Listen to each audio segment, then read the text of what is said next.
अपने लोगों से भर दिया है।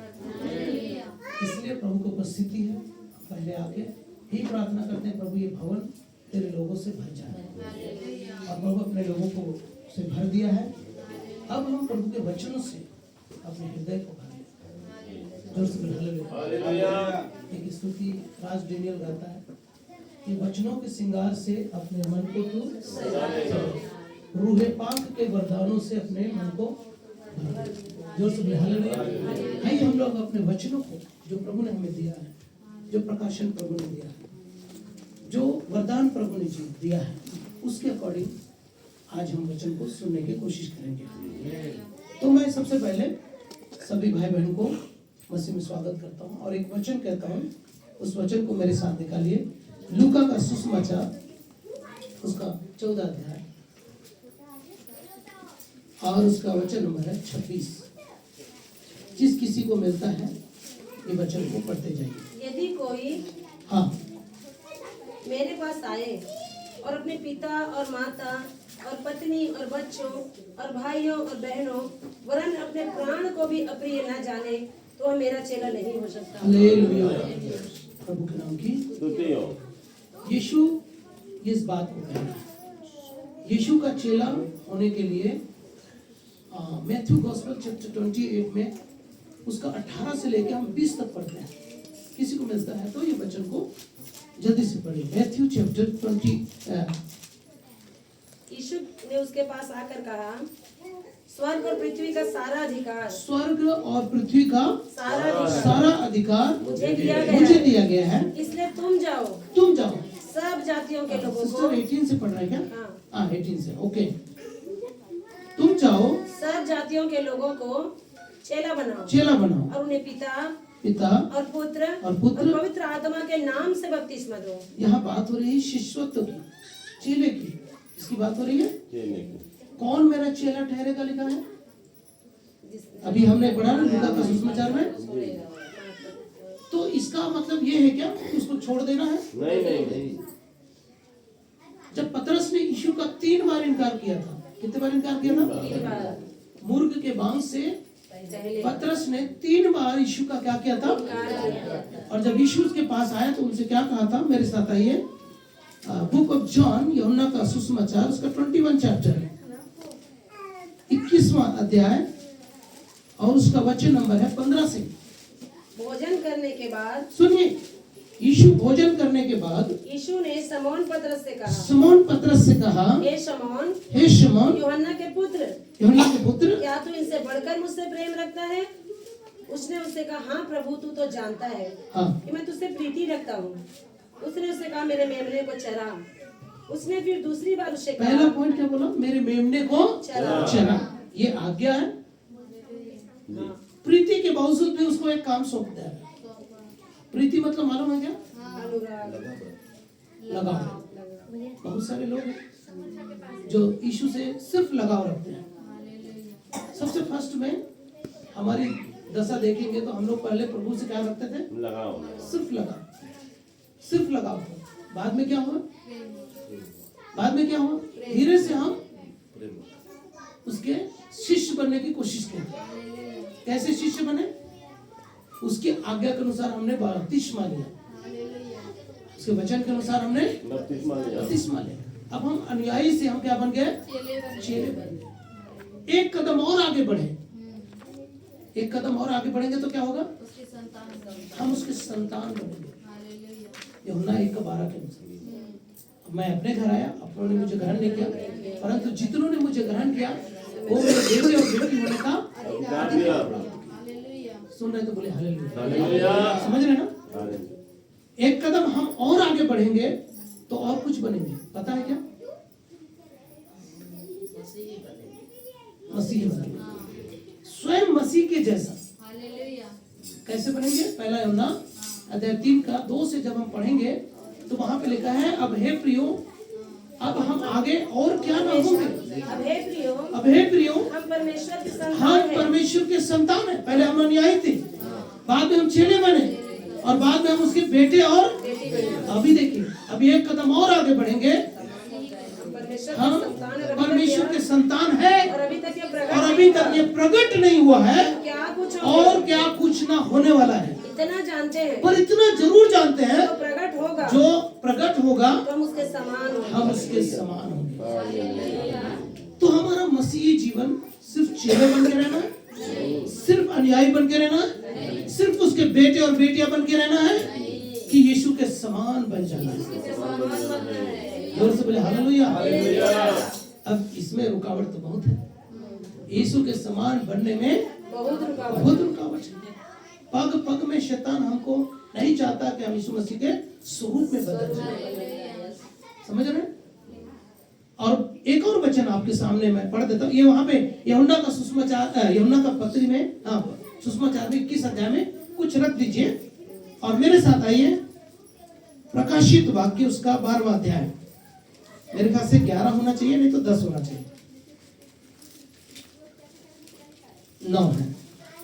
तब वो बड़ा अजगर अर्थात वही पुराना शैतान इब्लिस जो इब्लिस और शैतान कहलाता है और सारे संसार का भरमाने वाला है, पृथ्वी पर गिरा दिया गया। पृथ्वी पर क्या कर दिया गया? गिरा दिया गया। और उसके दूत उसके साथ गिरा दिए गए। उसके दूत भी गिरा दिए गए। पर ये है कहाँ? गिरा दिए तो कहाँ से गिराए? कौन से स्वर्ग से गिराए? स्वर्ग के बारे में कुछ पता? तीसरे आकाश, तीसरा स्वर्ग, जहाँ पे पौलुस दूसरा कुरिन्थी उसका 12:2 में क्या बोलता है? मैं ऐसे मनुष्य को जानता हूँ, क्या जाने देह से ही, क्या जाने देह रही। 14 वर्ष हुए, तीसरे स्वर्ग में उठा लिया गया। तीसरे स्वर्ग में कौन रहता है? परमेश्वर के सिंहासन से उसको गिरा दिया गया। किसको गिराया? प्रकाशित वाक्य 12:3 पढ़िए। एक और चिन्ह स्वर्ग में दिखाई दिया, और देखो एक बड़ा लाल अजगर था, जिसके 7 सिर और 10 सींग थे, और उसके सिरों पर 7 राजमुकुट थे। उसकी पूंछ ने आकाश के तारों की 1/3 को खींचकर पृथ्वी पर डाल दिया। 1/3 100 का 3 भाग करेंगे, 100 को 3 भाग करेंगे। और इस संसार में कितने कहलाते हैं? समझ रहे हैं ना? सभी एक्सप्लेन करना बहुत मुश्किल है। जो सब हालेलुया। तो वो तो गिरा दिए गए, वो तो क्या कर दिए गए? तो वो चुप बैठे हैं क्या? नहीं बैठे हैं, वो तो अपना काम कर रहा है, वो अपना काम करेगा। और दूसरा है जो तीसरे स्वर्ग से क्या किया गया है? गिरा दिया गया। वो भी चुप नहीं बैठा, अपने साथ जिनको लेकर आया है 1/3 को, उनके साथ में वो क्या कर रहा है? काम कर रहा है। जगत में क्या कर रहा है? कहाँ पे काम कर रहा है? बोलिए जोर से, कहाँ पे काम कर रहा है? आइए, कहाँ से काम कर रहा है? उत्पत्ति की पुस्तक और उसका 11वां अध्याय, किसी को मिलता है? वहां पे वो लोग बेबीलोन का गुम्बद बनाए। क्या बनाए वहां पे? बेबीलोन का गुम्बद बनाए। ये वचन को पढ़िए डायरेक्ट, 11 का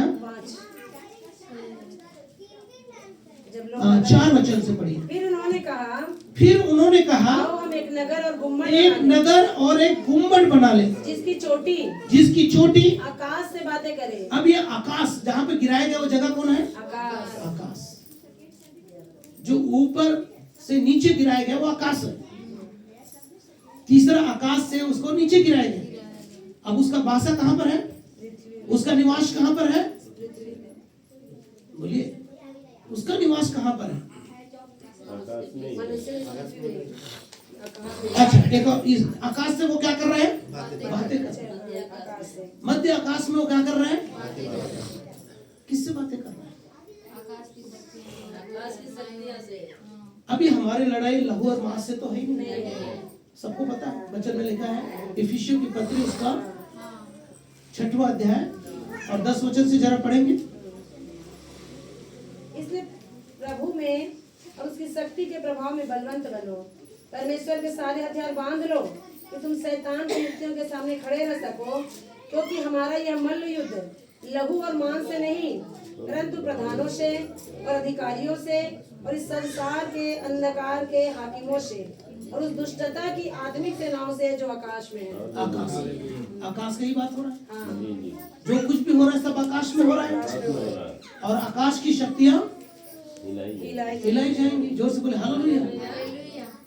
और वचन भी बता रहा है कि आकाश में कोई शक्तियां हैं जिससे कुछ लोग बातें कर रहे हैं। कुछ लोग क्या करते हैं? बातें करते हैं। तो हमारी आत्मिक जो लड़ाई है, स्पिरिचुअल वॉरफेयर है, वो कहाँ पर है?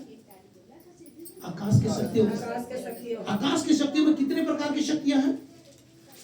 जरा इफिसियों की पत्री उसका पहला अध्याय में आइए।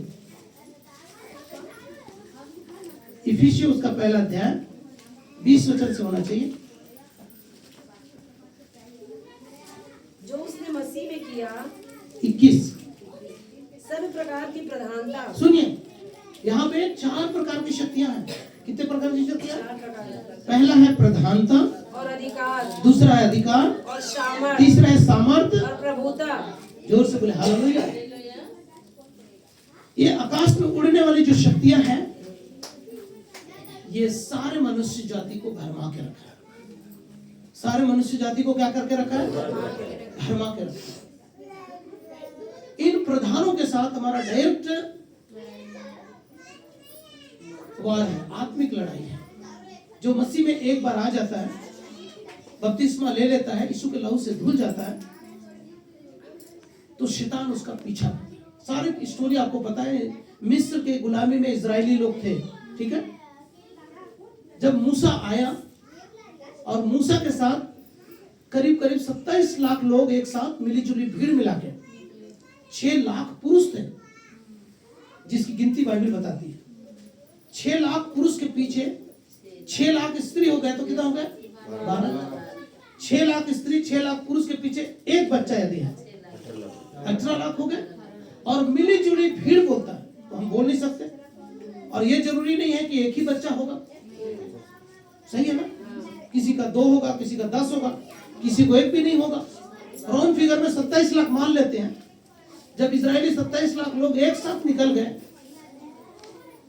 उसके बाद क्या फिरौन और उसकी सेना ने छोड़ा उसको?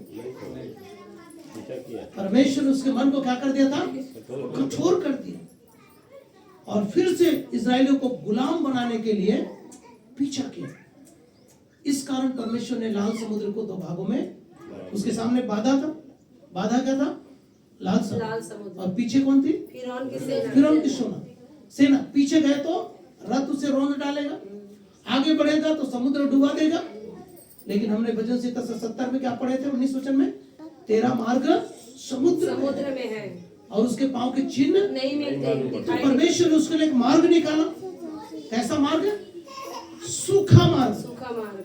सूखी भूमि से होकर वो समुद्र से इस पार से उस पार गया। जोर से बोले हालेलुया। लेकिन फिरौन की सेना ने पीछा छोड़ा क्या? नहीं छोड़ा। कब तक नहीं छोड़ा? जब तक कौन मर गया? वोट ढूंढ के नहीं मर गया, तब तक पीछा नहीं छोड़ा। यदि आप इस भ्रम में हैं कि मेरा बपतिस्मा हो गया, मैं पवित्र आत्मा का अभिषेक पा चुका हूँ, मैं रेगुलर चर्च संगति अटेंड करता हूँ, किसी बात को मुझे आत्मिक रूप से कोई घटी नहीं, मैं जानता हूँ, लेकिन शैतान हमारा पीछा करना नहीं छोड़ेगा।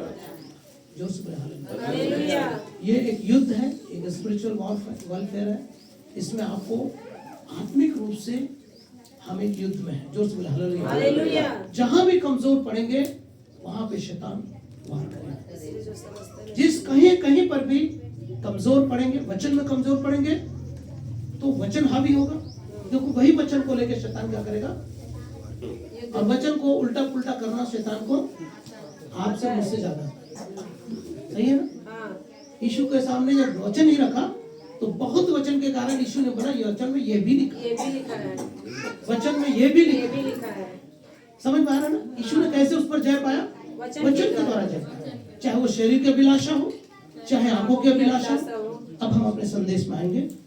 वापस आइए यूहन्ना का सुसमाचार 21 का 16 वचन। हमने 15 को पढ़ा। उसने फिर दूसरी बार उससे कहा, हे शमौन यूहन्ना के पुत्र, क्या तू मुझसे प्रेम रखता है? प्रेम रखता है। अभी भी परमेश्वर प्रेम ही बोल रहा है। लेकिन पतरस का जवाब क्या है? उसने उससे कहा, हाँ हाँ प्रभु तू जानता है हाँ। कि मैं तुझसे प्रीति रखता हूँ। पतरस के मुंह से जवाब क्या निकल रहा है? हाँ तू जानता है कि मैं तुझसे प्रीति रखता हूँ, अनुराग रखता हूँ, लगाव रखता हूँ। अभी तक उस स्टेज में नहीं पहुंचा है, समझ में आ रहा? तीसरी बार देखेंगे। उसने उससे कहा, हाँ। मेरी भेड़ों की रखवाली कर। अभी भी प्रभु उसको काम दे रहा है, अभी भी प्रभु उसको क्या कर रहा है? पहले बोला मेरे भेड़ों को, मेरे मेमने को चला, और दूसरा बार बोला मेरी भेड़े क्यों रखवाली कर। सिर्फ चराना काफी नहीं है। चरवाहा जो होता है उसको एक की चिंता नहीं रहता है, 99 भेड़ को भेड़शाला में छोड़ के जो भेड़ भटक जाता है, मैं आपको बात बताना चाहता हूँ। मैं जब कलीसिया बन के रेडी हुआ तो मैं अपने भाई बहनों के घर, मैं सब भैया गवाह है, मेरे साथ गए थे। हम दोनों आदमी जा करके बोले चर्च बन के रेडी हो गया। हालेलुया। चर्च बन के क्या हो गया? रेडी हो गया। और कल उद्घाटन आपको आना है। हालेलुया। जोर से बोले हालेलुया। जो भाई लोग हमसे दूर हो गए थे किसी कारणवश, हमने न्योता लेकर गए। हमारे हाथ में कुछ नहीं था, हमारा खाली दिल लेकर गए। जोर से बोले हालेलुया। जोर, आप समझ पा रहे हैं मेरी बात को? जो एक भेड़ यदि भटक जाए तो चरवाहे का दिमाग हिल जाता है, वो 99 की चिंता छोड़कर एक के पीछे जाता है, ताकि किसी रीति से वो वन पशु के हाथ, क्योंकि चरवाहे को क्या क्या मिल रहा है? भेड़ों की रखवाली का। सिर्फ चरवाही नहीं, मेमने को चराने के साथ कुछ भेड़े भटकेंगे, कुछ भेड़े झुंड छोड़ेंगे, कुछ भेड़े क्या करेगा? झुंड को छोड़ेगा। चरवाहे का काम है और भजन के लिखने वाले दाऊद ने तो कहा, तेरे लाठी और सोटे से मुझे क्या मिलती है? और मेरी भेड़े मेरा शब्द सुनती है, पहचानती, वो गैरों के पीछे नहीं जाएगी। समझ पा रहे? मेरी भेड़े मेरा शब्द सुनती है और वो गैरों के पीछे नहीं जाती है, क्योंकि उसको पता है कि मेरा चरवाहा मुझे हरी हरी चराइयों में सुखदायी जल के झरनों के पास, क्योंकि पिता से उसे आज्ञा मिला है, यीशु से उसको क्या मिला है? आज्ञा मिला है। मेरे भेड़ों को चरा, प्रीति करता तो भी चरा, प्रीति करता है मुझसे प्रीति रखता तो भी चरा। इसलिए पूरे विश्व में सेवकों की कमी है क्या? हर गली, हर मोहल्ले, हर चौक चौराहे में, हर घर में प्रभु के सेवक लोग खड़ा हुए हैं। कारण क्या? इस बुलाहट को सब लोग क्या कर रहे हैं? एक्सेप्ट कर रहे हैं, महसूस कर रहे हैं। यदि मैं वचन को जान गया तो मैं उद्धार पाऊं तो मेरा घराना भी उद्धार पाए, मैं उद्धार पाए तो मेरा मोहल्ला भी उद्धार पाए, मैं उद्धार पाए तो मेरा नगर भी उद्धार पाए। हालेलुया। कोई रोक सकता है? नहीं रोक सकता। परमेश्वर जब काम करे कोई रोक सकता है? तीसरी बार क्या लिखा है 17 वचन में? उसने तीसरी बार उसने कहा, हे शमौन यूहन्ना के पुत्र, क्या तुम मुझसे प्रीति रखता है? अब प्रभु अपने लेवल को चेंज किया। सुन रहे हैं? अभी तक प्रभु क्या बोल रहे थे? प्रेम रखता है। क्या तुम मुझसे प्रेम रखता है? लेकिन अब प्रभु ने अपने लेवल को क्या किया? चेंज किया, क्योंकि परमेश्वर अगापे है, उसके प्रेम में कोई खोट नहीं है। लेकिन पतरस का लेवल क्या है? कम है। प्रीति, अनुराग और लगाव में आ गया। ठीक है पतरस, तुम मुझसे लगाव रखता है? क्या बोला? क्या पतरस तुम मुझसे लगाव रखता है? क्या मुझसे अनुराग रखता है? क्या मुझसे प्रीति रखता है? तब प्रभु की आज्ञा क्या है? बोली। पतरस उदास हुआ। पतरस क्यों उदास हुआ? उसने तीसरी बार ऐसा कहा। भाई वो जो कहा वही बात तो प्रभु ने बोला उसको। 2 बार पूछा, क्या मुझसे प्रेम रखता है? क्या मुझसे प्रेम रखता है? और दोनों बार में क्या जवाब दिया उसने? प्रीति रखता। अब प्रभु बोल रहा, ठीक है तू प्रीति रखता है ना? मैं भी प्रीति बोलता हूं। तो प्रीति तो रखता है ना कम से कम? क्या मुझसे तू प्रीति रखता है? अब पतरस उदास हो रहा है कि उसने तीसरी बार ऐसा क्यों कहा? हाँ। क्या तू मुझसे प्रीति रखता है? हाँ। और उसे कहा, हे प्रभु तू तो सब कुछ जानता है, तू ये जानता है कि मैं तुझसे प्रीति रखता हूँ। यीशु ने उसे कहा, मेरी भेड़ों को चरा। तीसरा आज्ञा उसको मिला, भेड़ों को चरा। पहला आज्ञा मिला मेमना को चरा, दूसरा आज्ञा मिला मेरे भेड़ों की रखवाली कर, और तीसरा आज्ञा मिला मेरे भेड़ों को चरा। प्रभु के नाम की समझ में आ रहा था? बोले हालेलुया। मेरे साथ आइए मत्ती का सुसमाचार उसका पहला अध्याय, book of Matthew chapter 1 5 versus 1। वो इस भीड़ को देखकर वह इस भीड़ को देखकर पहाड़ पर चढ़ गया। पहाड़ पर क्या हो गया? चढ़ गया। और जब बैठ गया तो हाँ, उसके चेले उसके पास आए। जोर से बोले हालेलुया। चेले क्यों आए हैं? चेलों का काम क्या था? यीशु उपदेश करता था, चेले उनकी बातों को ध्यान से सुनते थे। अब उपदेश तो बहुत है, पहाड़ी उपदेश है, बहुत सारा है, 5 अध्याय 6 अध्याय 7 अध्याय तक में ये सिर्फ चेलों के लिए है। 3 अध्याय जो है किसके लिए है? 5 का अध्याय 6 अध्याय और 7 अध्याय तक यदि हम पहाड़ी उपदेश के नाम से जानते हैं, सिर्फ चेलों के लिए है। ये पब्लिक के बीच में नहीं गया। यीशु अपने चेलों से बात कर रहा है, यीशु अपने चेलों से। अब यहाँ पे बैठे हुए भाई बहन को चेलों का नाम पता है क्या? 12 चेले, 12 नाम याद है? नहीं याद है तो मेरे साथ आइए मरकुस का सुसमाचार उसका 7 अध्याय का, मरकुस में आइए, मार्क चैप्टर 3 और उसका 15 वचन से 19 वचन तक पढ़ेंगे। और दुष्ट आत्माओं को निकालने का अधिकार रखे। हाँ, 16 वचन। वे ये हैं, समौन जिसका नाम उसने पतरस रखा। पहला समौन पतरस, समौन जिसका नाम उसने पतरस रखा, और जबदी का पुत्र याकूब, दूसरा, और याकूब का भाई यूहन्ना, तीसरा, जिसका नाम उसने बोअनर्गिस अर्थात गर्जन का पुत्र रखा, और अंद्रियास और फिलिप्पुस, हाँ, और बर्तुलमै और मत्ती और थोमा और हल्फई का पुत्र याकूब और तद्दै और समौन कनानी और यहूदा इस्करियोती जिसने ये 12 प्रभु के नाम की। जब वो पहाड़ पे चढ़े थे तो ये 12 चेले उसके साथ थे। ठीक है, अभी भी इसमें एक जने क्या है, बाद में उसको क्या करेगा? यीशु को। क्या यीशु को पता था? अभी भी यीशु साथ में रखा है, लेकिन उसको पता है कि ये जो है चेला जो है यहूदा इस्करियोती उसको पकड़वाएगा। शैतान वहां पे लिखा है जब वो रोटी लिया, क्या लिया? रोटी लिया तो शैतान उसके अंदर समा गया। लिखा है, आइए जरा यूहन्ना का सुसमाचार उसका 13वां अध्याय, यूहन्ना का सुसमाचार उसका 13वां अध्याय। और उसने रोटी लिया और शैतान उसमें क्या हो गया? लिखा है ये 26 वचन में लिखा है, जरा पढ़िएगा। यीशु ने उत्तर दिया, हाँ, जिससे मैं ये रोटी का टुकड़ा डुबा जो इससे मैं इसको रोटी का टुकड़ा डुबो कर दूंगा वही है। और उसने टुकड़ा डुबाकर समौन इस्करियोती के पुत्र यहूदा इस्करियोती को दिया। टुकड़ा लेते ही शैतान उसमें समा गया। तब यीशु ने कहा, जो तू करता है तुरंत कर। हालेलुया। भाई बहन बड़े ध्यान से वचनों को ग्रहण कीजिए। आपको सचेत रहना है, आपको जागृत रहना है वचन के प्रति, अपने प्रति। कब शैतान किसके द्वारा कैसे काम करेगा मालूम नहीं, क्योंकि हमारी आत्मिकता से ही शैतान को तकलीफ है, हमारे विश्वास से ही शैतान को तकलीफ है, हमारे प्रभु के साथ संगति से ही शैतान को तकलीफ है।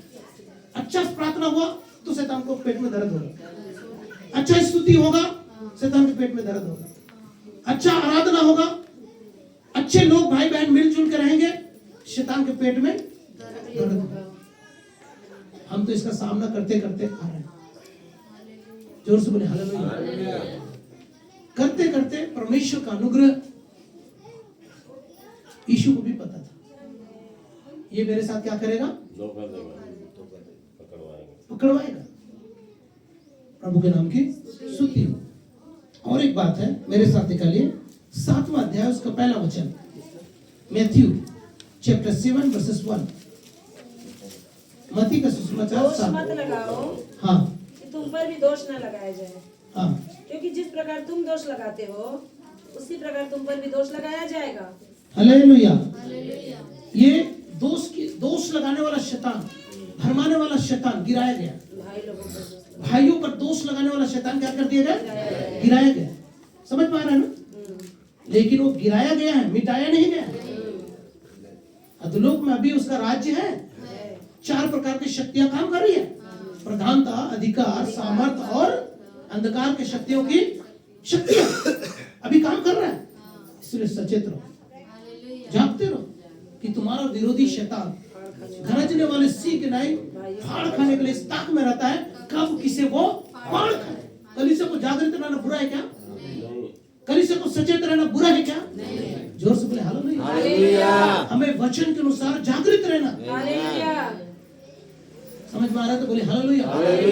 और एक वचन मैं बताना चाहता हूँ, मेरे साथ निकालिए लूका का सुसमाचार उसका 13वां अध्याय, लूक चैप्टर 13 और उसका वचन नंबर 23। तो किसी ने उससे पूछा, हे प्रभु क्या उद्धार पाने वाले थोड़े हैं? उसने उनसे कहा, सकेत द्वार से प्रवेश करने का यत्न करो। जोर से बोले हालेलुया। ये चौड़ा मार्ग नहीं है। परमेश्वर का राज्य बहुत ही गंभीरता का राज्य है। आप गंभीर नहीं रहेंगे, आप सचेत नहीं रहेंगे, सकरा फाटक नहीं है, सकरा मार्ग है। सकरा फाटक तो है, ऐसा नहीं है सकरा फाटक में प्रवेश कर लिए और बाद में जाके वो चौड़ा हो गया। मार्ग भी सकरा है, मार्ग भी सकरा है। और थोड़े लोग, कितने लोग? थोड़े लोग, गिने चुने लोग उसमें प्रवेश करते हैं। सीधा बात, वचन क्या बोल रहा है? बहुत से प्रवेश करना चाहेंगे, बहुत से लोग प्रवेश करना चाहेंगे और ना कर सकेंगे, भक्ति करना चाहेंगे, ईमानदारी से जीवन बिताना चाहेंगे, लेकिन जो उसके प्रभाव में आ जाएगा, अंधकार की शक्ति और 4 प्रकार की जो शक्तियां हमने बताया, प्रधानता, अधिकार, सामर्थ और अंधकार की शक्तियों के चपेट में आएगा, वो प्रवेश करना चाहेगा। बहुत से लोग चाहेंगे, क्या लिखा वहां पे? वो वचन को पढ़िए, बहुत से लोग प्रवेश करना चाहेंगे, बहुत से लोग प्रवेश करना चाहेंगे और ना कर सकेंगे। 27 वर्सेस को पढ़िए। परंतु वह कहेगा, मैं तुमसे कहता हूँ, मैं नहीं जानता तुम कहाँ से हो। देखो, ऐसे लोगों से कहेगा, मैं नहीं जानता तुम कहाँ से हो, मैंने तुमको कभी नहीं जाना है। आगे, एक कुकर्म करने वालों, मेरे पास से तुम मुझसे दूर हो जाओ। तब धर्मी लोग क्या क्या नहीं कहेंगे? हम तेरे नाम से दुष्ट आत्मा निकाले, हम तेरे नाम से मुर्दा व्यक्ति को भी जिंदा किया, हमने तेरे नाम से बड़ी बड़ी सभाएं किया, बड़े बड़े भोज तैयार किए, लोगों को खाना खिलाया, लोगों को कपड़े बांटे। हालेलुया। समझ रहे तो बोलिए हालेलुया। और आगे क्या लिखा है उसमें? हे कुकर्म करने वालों, 30 वचन को डायरेक्ट पढ़ लीजिए। और देखो कुछ पिछले हैं, जो पिछले हैं वे पहले होंगे, पहले हो जाएंगे, जो कुछ और कुछ जो पहले हैं वे पिछले होंगे। सुन रहे हैं? ये स्वभाव में, हमारे आत्मिक स्वभाव में अगला पिछला आगे पीछे डिसाइड होगा, चलता रहेगा। समझ में आ रहा है? क्योंकि जो शैतान के चपेट में पड़ जाएगा पिछड़ जाएगा, और जो प्रभु के साथ चलेगा आगे हो जाएगा। आगे घमंड में आके गिर जाएगा तो फिर पिछला वाला अगला हो जाएगा। ये सिलसिला जारी है, ये खत्म होने वाला नहीं है। ये सिलसिला जारी रहेगा, आखिर तक जारी रहेगा। ये स्पिरिचुअल वॉरफेयर है, एक आत्मिक लड़ाई है। जिस दिन हम प्राण छोड़ेंगे ना, उस दिन हमारी ये लड़ाई खत्म, सीधा विश्राम में प्रवेश। भाई बहन जागृत हो जाए, सचेत हो जाए। भरमाने वाला शैतान जरूर गिराया गया है, मिटाया नहीं गया। प्रभु के नाम की स्तुति हो। इसलिए भजन के लिखने वाले दाऊद ने कहा, दुष्ट की युक्ति पर नहीं चलना, न पापियों की मंडली में अभी शैतान को जो है बड़ा बड़ा सींग लेके नहीं आएगा, कांटेदार पूंछ लेके नहीं आएगा। वो तो कहेगा एकदम भक्ति का भेष धरेंगे, लेकिन उसकी शक्ति पर विश्वास नहीं करेंगे। भक्ति का भेष धरेगा, ज्योतिर्मय स्वर्गदूत का रूप धरेगा, और यहाँ तक लिखा है कि वो ज्योतिर्मय स्वर्गदूत का भी रूप धारण कर सकता है। तो प्रभु का सेवक यदि सेवकों का रूप धारण करे, ये कोई अनहोनी बात है? झूठे भविष्यवक्ता, झूठे सेवक, झूठे उपदेशक, क्या इस संसार इन चीजों से भरा नहीं है? भरा है। इसीलिए पहला यूहन्ना 4:1 में क्या लिखा है? हर एक आत्मा की प्रतीति ना करो। सेकंड थिस्सलुनीकियों पहला अध्याय उसका 3रा वचन में क्या लिखा है? 5 से लेकर 11 तक में परमेश्वर की ओर से एक भटका देने वाली आत्मा, कलीसिया में घुस आएगा। जो आज्ञा न मानने वालों पर आज भी कार्य करता है। प्रभु के नाम की भाई बहन आप सचेत हो जाइए। वचन हमें सचेत करता है, वचन हमको जागरूक करता है। ये वचन को मैं तोड़ मरोड़ नहीं रहा हूँ, वचन को सीधा अर्थ बता रहा हूँ। डायरेक्ट आपको अर्थ आपके हृदय में लगेगा ये वचन। हालेलुया। सुन रहे हैं तो यदि कुछ गुस्सा भर के रखे हैं तो बात अलग है। मैं कितना भी बोलूंगा, कितना भी चिल्लाऊंगा तो वो फर्क नहीं पड़ेगा। लेकिन यदि आप साफ मन से यहाँ बैठे हैं, इसीलिए मत्ती का सुसमाचार 5 अध्याय उसका 23 वचन में लिखा है, यदि किसी भाई के प्रति आपके मन में कठोरता है तो अपना भेंट वहीं पर छोड़ दे और जाकर भाई से जाकर पहले मेल मिलाप कर, तब मैं तेरे भेंट को तुझे ग्रहण करूंगा, बाद में मैं तेरे भेंट को ग्रहण करूंगा। कैन और हाबिल का भेंट में कैन का भेंट को ग्रहण नहीं किया और हाबिल की भेंट को लिखा, पहले हाबिल को ग्रहण किया, बाद में उसके भेंट को। जो बोले हालेलुया। आज हम सुबह की स्तुति भेंट चढ़ाने के लिए आए हैं, आप धन्यवाद की भेंट चढ़ाने आए हैं, आप अपने पॉकेट में से कुछ भेंट चढ़ाने के लिए आए हैं। और यदि मन में क्रोध है, गुस्सा है, तो पहले वो काम करिए, उसको निपटाइए, मेल मिलाप करिए, फिर बाद में भेंट को चढ़ाइए। जरूर प्रभु ग्रहण करेगा। प्रभु के नाम की स्तुति है। और आगे और एक महत्वपूर्ण वचन को बताता हूं, मेरे साथ आइए। लूका का सुसमाचार 9 का हमने 23 को पढ़ा, चलिए लूका 9 का 23 को पढ़ेंगे। Luke chapter 9 versus 23। उसने सबसे कहा, आप देखिए यीशु का आह्वान कैसा है, सबके लिए। यीशु का आह्वान किसके लिए बोलिए, सबके लिए है।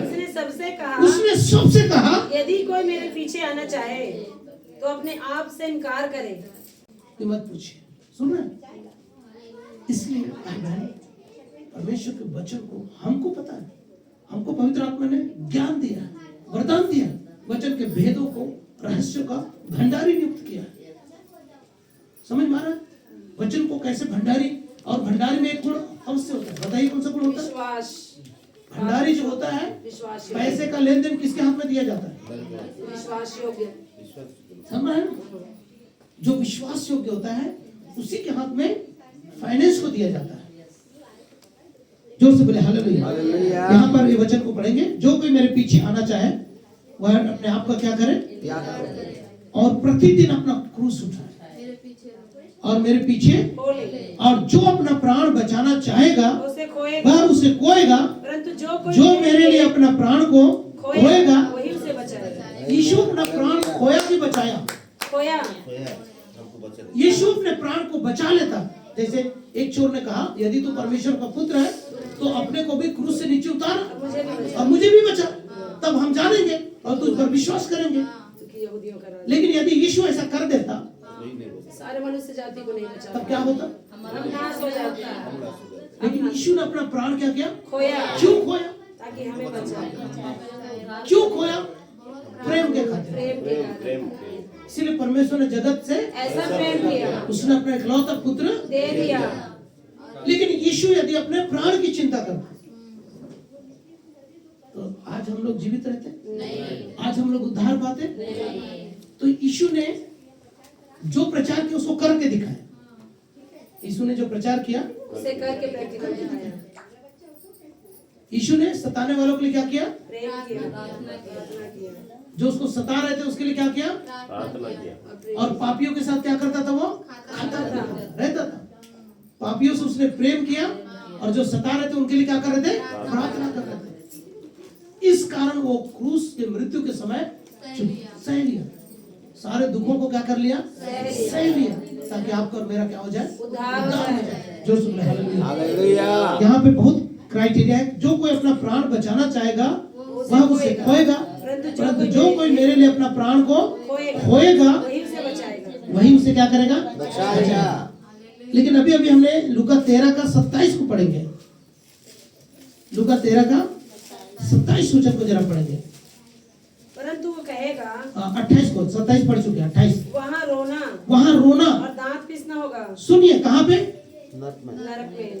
वहाँ पे लिखा है, परंतु वह उससे कहेगा, एक कुकर्म करने वाले मेरे पास से तुम दूर हो जाओ। जब दूर हो जाएगा तो कहाँ जाएगा? जिसको यीशु ना अपनाए वो किधर जाएगा? सीधा है। जिसको यीशु ना अपनाए वो किधर जाएगा? जिसको यीशु अपनाएगा उसको तो स्वर्ग ले जाएगा, लेकिन जिसको यीशु इनकार करेगा, मैं तुम्हें नहीं जानता, तो किधर जाएगा? वहां रोना और दांतों का पीसना होगा। और आगे क्या लिखा है? और जब तुम अब्राहम और इसहाक और याकूब हाँ। और सब भविष्यवक्ताओं को परमेश्वर के राज्य में बैठे और अपने आप को बाहर निकाले हुए देखोगे। कितना दर्द की बात होगी। इतना दिन हे प्रभु हे प्रभु हे प्रभु। मत्ती का सुसमाचार में लिखा ना 7 अध्याय उसका 13 वचन है, जो मुझे हे प्रभु कहते हैं वो भी परमेश्वर के राज्य में नहीं जाएंगे, परंतु वही जो मेरे स्वर्गीय पिता की इच्छा पर चलते हैं। उस समय बहुतेरे कहेंगे, क्या हमने तेरे नाम से भविष्यवाणी नहीं किया? क्या हमने तेरे नाम से सामर्थ के काम नहीं किया? क्या हमने तेरे नाम से दुष्ट आत्माएं नहीं निकाला? क्या हमने तेरे नाम से बड़े बड़े आश्चर्य का हॉस्पिटल, बड़े बड़े चर्च सब बना के नहीं दिखा दिया? परंतु उस समय मैं उसे खुलकर कह दूंगा, हे कुकर्म करने वाले, मेरे पास से तुम चले जाओ, मैंने तुझे कभी नहीं जाना है। जानने का अर्थ क्या?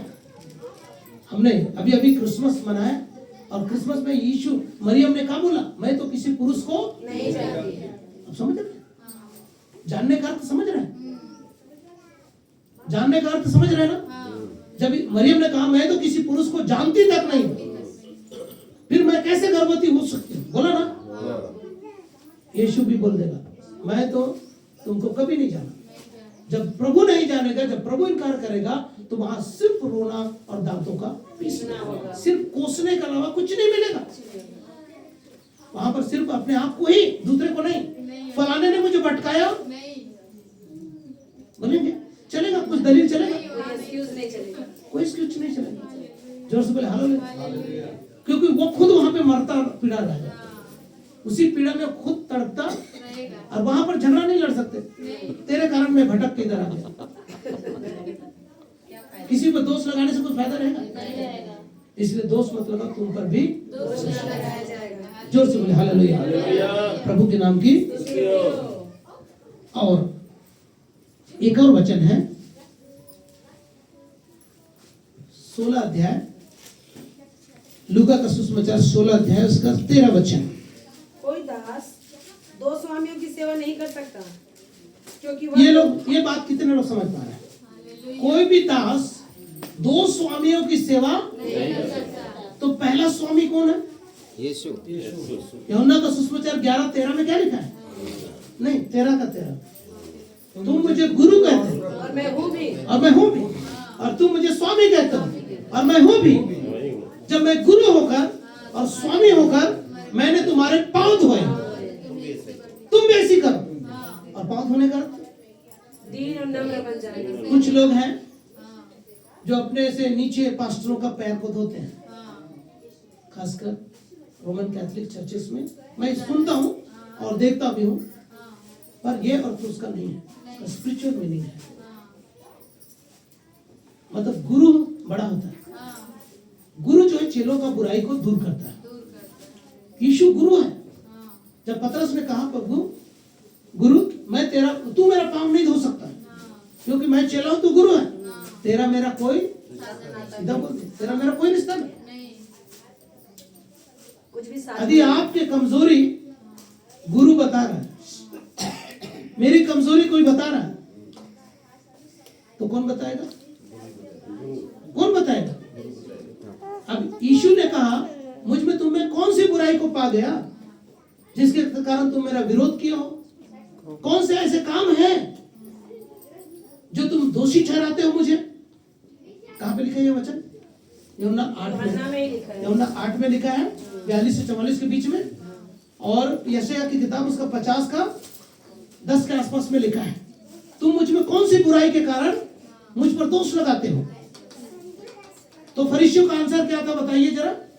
फरीसियों ने कहा हम तेरे आश्चर्य कर्मों के ऊपर नहीं दोष लगाते, तेरे बड़े बड़े कामों के ऊपर हम तुझको दोष नहीं लगाते।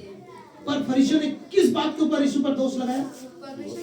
हाँ, जोर से बोले हालेलुया। और इस संसार में एक ही ऐसा पाप है जिसका फल क्या है? मृत्यु है। कौन सा पाप? पवित्र आत्मा के विरुद्ध में पाप। अब पवित्र आत्मा के विरुद्ध में पाप का अर्थ क्या है? बोलिए, यीशु मसीह का इनकार करना ही पवित्र आत्मा के विरुद्ध में पाप है। और फरीसियों ने क्या कहा? यीशु का इनकार किया। फरीसियों ने यीशु का क्या किया? इनकार किया। जोर से बोले हालेलुया। क्यों इनकार किया? क्योंकि यीशु ने कहा मैं परमेश्वर का पुत्र हूँ। किसके द्वारा कहा? पवित्र आत्मा में होकर कहा। और पवित्र आत्मा जगह जगह क्या गवाही दिया? क्या पवित्र आत्मा ने जगह जगह कहा मैं पवित्र आत्मा हूँ? कभी नहीं कहा। पवित्र आत्मा ने यीशु की गवाही दी, क्योंकि वो अपनी गवाही देने के लिए नहीं आया, वो यीशु की गवाही देने के लिए आया था। और कितने लोग आज हैं जो पवित्र आत्मा का विरोध करते हैं, वो यीशु का इनकार करते हैं। उनके लिए रोना और दांतों का, क्या उनके पास ज्ञान की कमी थी? पवित्र शास्त्र को बचपन से समझते थे, बूझते थे और उनका पालन भी करते थे। फरीसी लोग, शास्त्री लोग, ज्ञानी लोग उसका पालन भी करते थे। लेकिन यीशु ने उन्हें क्या कहा? हे सांप के बच्चों, हे कुकर्म करने वालों। कई बार तो शैतान के बच्चे भी कहा। जोर से बोले हालेलुया। तुम अपने पिता शैतान से हो, जो आरंभ से क्या है? झूठा है, हत्यारा है और सत्य पर स्थिर, क्योंकि सत्य उसमें है ही नहीं। सत्य उसमें है ही नहीं। जब वो झूठ बोलता है तो अपने स्वभाव ही से बोलता है। तो यहाँ पे दो स्वामी कौन कौन है? पहला स्वामी प्रकट रूप में यीशु ने बोला, क्या बोला यीशु ने? तुम मुझे स्वामी कहते हो, मैं हूँ। तुम मुझे गुरु कहते हो, मैं हूँ। और गुरु होकर, स्वामी होकर मैंने तुम्हारे पांव धोए। पांव धोने का अर्थ होता है हमारे बुराइयों को क्या करना? साफ करना। ये गुरु का काम है। समझ पा रहे हैं? यदि कोई गुरु आपको कुछ कहता है, इसका मतलब लिटरली जाके पैर नहीं धोएगा। आपको वचन से ही, यह वचन जीवन का जल है, और पवित्र आत्मा के जल के द्वारा, वचन के द्वारा आपके हृदय के मैल को क्या करेगा? दूर करेगा। यही है पांव धोना। सही मायने में यही है पांव धोना। यदि आप उनको पांव धोने के लिए नहीं दे रहे हैं, इसका मतलब आप किसका विरोध कर रहे हैं? सुन रहे हैं? क्योंकि सच तो कड़वा लगता है। सच तो सुनने में कड़वा लगता है ना, बोलने में अच्छा लगता है, सुनने में कड़वा लगता है। सही है? बोलने में अच्छा लगता है, सुनने में कड़वा लगता है, क्योंकि सच सच होता है। उसको कोई बदल नहीं सकता, झूठ उसको मिटा नहीं सकता। सच मतलब यीशु को कोई नहीं मिटा सकता। यदि मेरे हृदय में यीशु है तो कोई नहीं मिटा सकता। प्रभु के नाम की स्तुति। तो दो स्वामी में पहला तो स्वामी हो गया परमेश्वर। दूसरा स्वामी कौन? पैसा। दूसरा स्वामी कौन है? पैसा भी नहीं है हमारा स्वामी। पैसा हमारा स्वामी नहीं। पैसा का लोभ। यदि पैसा या धन स्वामी होता तो मत्ती का प्रकाशित वाक्य उसका 5 अध्याय का 12 वचन को पढ़ लीजिए। वहां पे लिखा है धन जो है परमेश्वर को स्वर्गीय आराधना में चढ़ाया जाता है। यदि पैसा बुरा होता तो क्यों चढ़ाते परमेश्वर को? भैया आप लोग प्रभु को क्या लेकर जाएंगे? क्या चीज लेकर जाएंगे? सबसे उत्तम चीज लेकर आए। सबसे उत्तम बातें क्या बोलिए? आपके हृदय में सबसे उत्तम बातें लेकर आए। धन्यवाद के भेंट। सबसे उत्तम चीज आप लेकर आए। अपने उस उत्तम चीज में पैसा भी है कि नहीं? वो दान के भेंट, दान के लिए, भेंट के लिए हम चढ़ा सकते हैं। यदि ये बुरा होता तो सब पैसा को घर में छोड़ के आते, क्योंकि हम प्रभु के पास जा रहे हैं। अच्छी चीजों का कोई शराब लेके आता है? नहीं। नशा गुटखा लेकर आता है परमेश्वर को चढ़ाने के लिए? नहीं। समझ पा रहे हैं ना? हम पैसा इसलिए लेकर आते हैं क्योंकि पैसा अच्छी चीज है, पर पैसे का लोभ बुरा है। रुपये का लोभ, रुपये का लोभ सब प्रकार की बुराइयों का क्या है? जड़ है। इसलिए इसको मेमन कहा जाता है। एक दुष्ट आत्मा होता है। ये पैसे का लोभ का क्या है? एक दुष्ट आत्मा। यीशु ने वही बात बोला था, जो पैसे का लोभी है और प्रभु की भक्ति दोनों एक साथ नहीं हो सकती। सुन रहे हैं? एक तरफ प्रभु का प्रेम और दूसरी तरफ पैसा का लोभ। दो स्वामियों की हम सेवा नहीं कर सकते। एक को प्रसन्न और दूसरे को अप्रसन्न नहीं कर सकते। जब हम पैसे का लोभ में आ जाएंगे तो प्रभु की सेवा कितनी कलीसिया ढाक हो गया। पैसे के लोभ के कारण। समझ पा रहे? कितने कलीसियाएं क्या हो गई? इसीलिए यीशु ने 2 बार, आइए जरा यूहन्ना का सुसमाचार उसका 2 अध्याय, यीशु ने 2 बार अपनी सेवा के दौरान क्या लिया?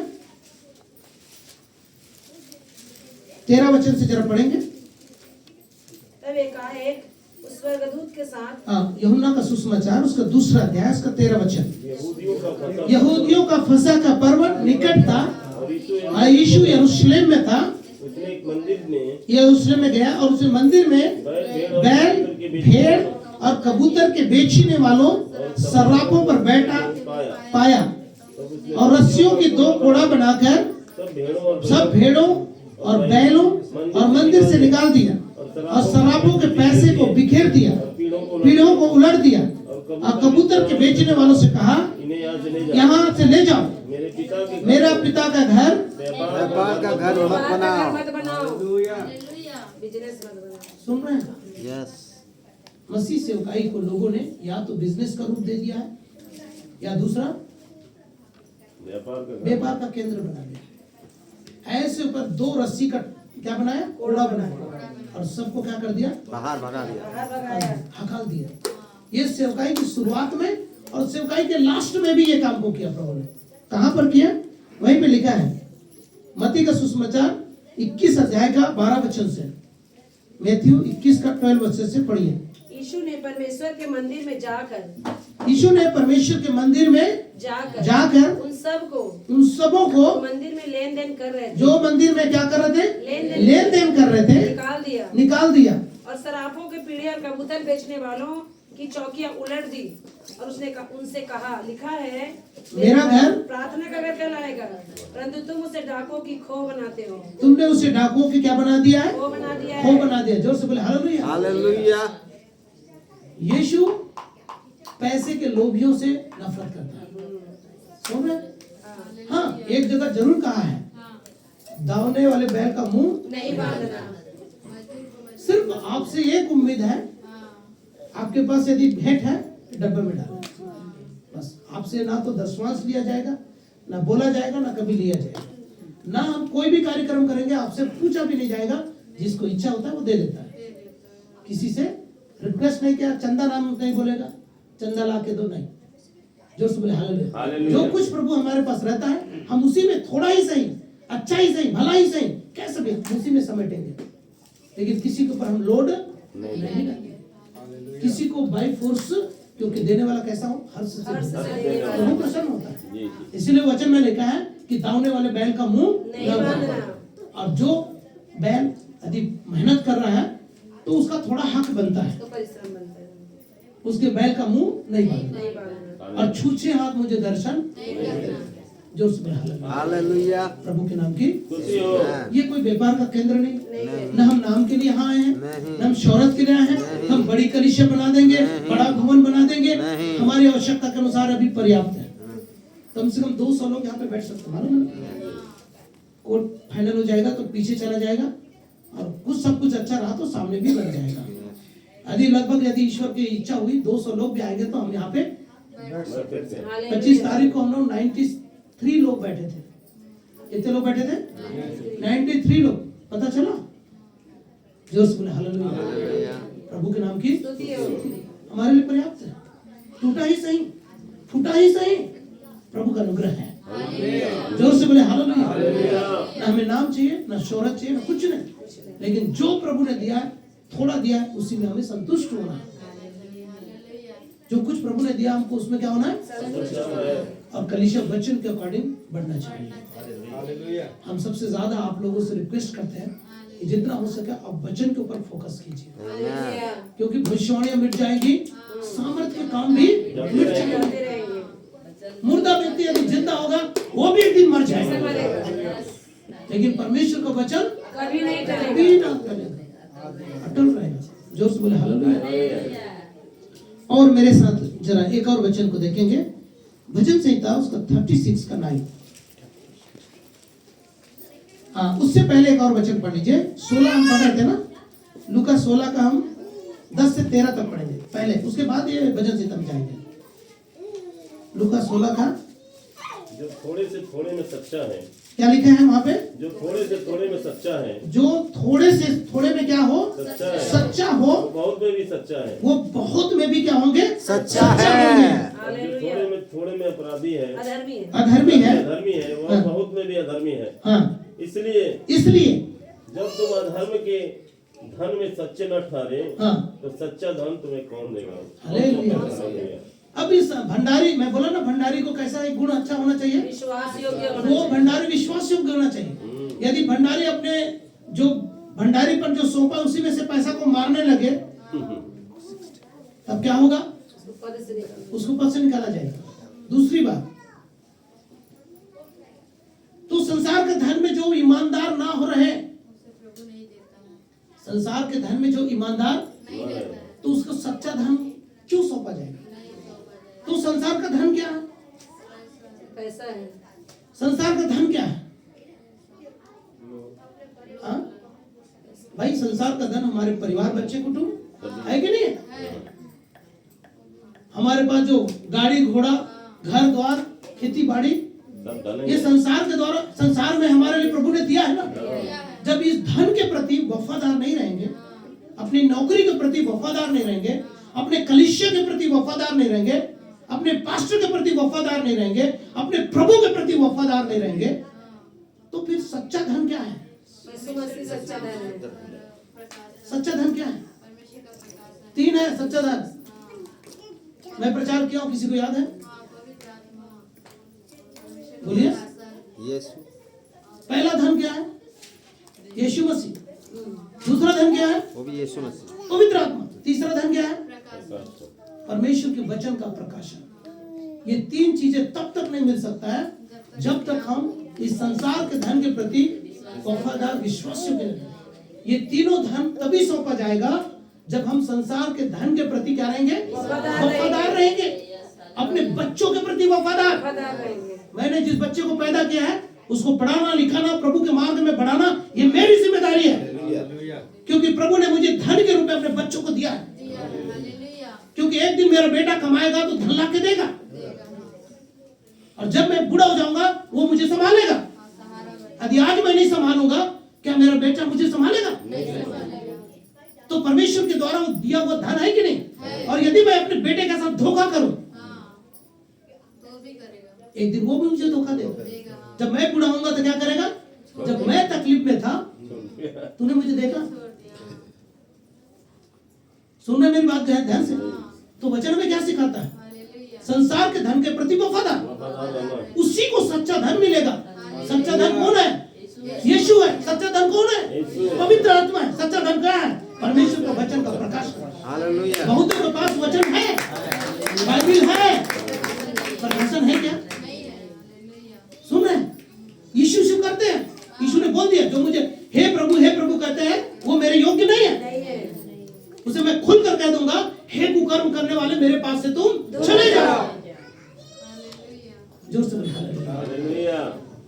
तो संसार का धन के प्रति हमें वफादार होना। संसार के धन में हमारे बेटे और बेटियां हैं, हमारे नौकरी है, हमारा परिवार है, हमारी जिंदगी है, इसके प्रति वफादार होइए। खुद के प्रति वफादार होइए। जब खुद के प्रति वफादार होंगे तो बच्चों के प्रति ऑटोमेटिक वफादार बन जाएंगे। जब बच्चों के प्रति वफादार होंगे तो कलीसिया के साथ वफादार हो ही जाएंगे, और जब कलीसिया के साथ वफादार हो गए, प्रभु के साथ ऑटोमेटिक वफादार हो जाएंगे। और ये तीनों चीजें मिल जाएंगी, प्रभु यीशु, पवित्र आत्मा और वचन का प्रकाशन। ये हमें सौंपा जाता है। परमेश्वर के वचन का हमें प्रकाशन को सौंपा जाता है। ये किसी के संगति में आने से, उसके साथ जाने से, उसके साथ जाने से नहीं मिलेगा। ये गॉड गिफ्टेड है। यीशु मसीह गॉड गिफ्टेड है। दूसरे कुरिन्थी 15:9 में लिखा है, परमेश्वर ने जो हमें उपहार दिया है वो अनमोल है। जोर से बोले हालेलुया। और दूसरा पवित्र आत्मा, ये भी वरदान है। ये गॉड गिफ्टेड है, इसे पैसे से खरीदा नहीं जाता। प्रेरितों के काम 8:19 वचन को पढ़िए। शमौन ने क्या बोला? ये पैसा मुझे मेरा ले ले और मुझे ये वरदान दे दे कि मैं जिस किसी पर हाथ रखूं वो पवित्र आत्मा से भर जाए। तो पतरस ने जवाब क्या दिया? तू और तेरा पैसा नाश हो जाए। तू और तेरा पैसा नष्ट हो जाए। तूने परमेश्वर के वरदान को पैसे से तोला है। जोर से बोले हालेलुया। हालेलुया। भाई बहन मेरी बात को ध्यान से सुनिए, किसी के भरमावे में मत आइए, क्योंकि भरमाने वाला परमेश्वर की ओर से लिखा है। क्या लिखा है वचन में? एक भटका देने वाली आत्मा। जरा दूसरा थिस्सलुनीकियों उसका पहला अध्याय का 5 से लेकर 9 तक पढ़ेंगे। दूसरा थिस्सलुनीकियों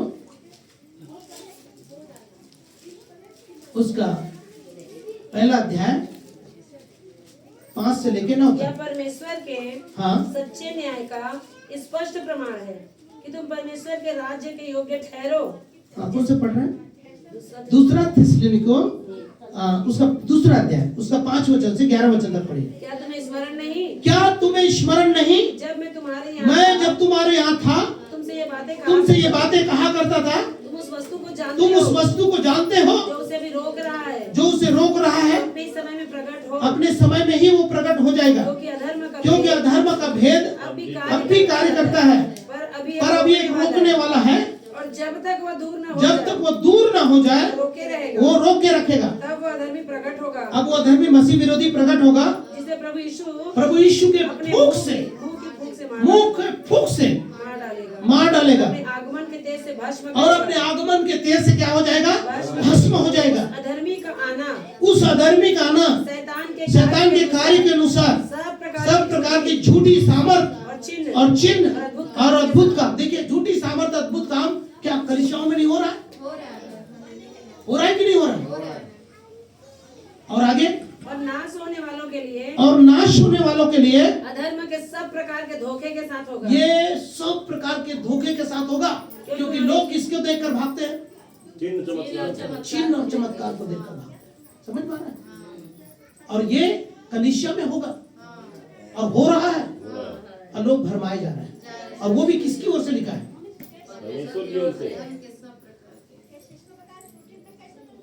उसका उद्धार होना धोखे के साथ होगा, क्योंकि उन्होंने सत्य से प्रेम नहीं जिसने उसका उद्धार किया हो। इसी कारण परमेश्वर में एक भटका देने वाली सामर्थ को भेजेगा कि झूठ की वो क्या करे? यदि शैतान यदि बहुमत से लड़े कितने ओर से जीतेगा? देख रहे देश में क्या होगा? यदि शैतान खड़ा हो जाए चुनाव में कितने बहुमत से जीतेगा मालूम है? मैं तो सोचता निर्विरोध जीत जाएगा। निर्विरोध का मतलब है बिना विरोध का वो क्या हो जाएगा? जीत जाएगा। समझ में आ रहा है? शैतान को यदि चुनाव के लिए खड़ा करे तो लोग किसको चूज करेंगे? उसी को चूज करेंगे। अद्भुत काम चिन्ह दिखाएगा, लोग क्या करेगा? तुरंत प्रतीति करेगा और लोग उसके पीछे बोलेगा। एकदम 100% मैं बोल रहा हूं। क्यों? झूठ कैसे सवारी करता है? झूठ चील के ऊपर चढ़ के सवारी करता है, इसलिए झूठ शब्द बहुत जल्दी फैल जाता है। सच्चाई किसमें सवारी करता है? टाइटस कछुए की चाल। झूठ सच को फैलाने में बहुत टाइम लगता है। आपके हृदय में वचन का बीज को ठूसना पड़ता है और घास फूस और बार बार उसको बाहर निकालना पड़ता है। बुराई को बार बार क्या करना पड़ता है? यही तो पतरस को बोला, यदि मैं तेरी बुराई को ना निकालूं, यदि मैं तेरा पैर ना धोऊं, तेरा मेरा कोई साझा नहीं है। स्वामी अपने सेवकों का पांव धोता है, गुरु अपने चेलों का पांव धोता है। पांव धोने का अर्थ बुराई को दूर करना।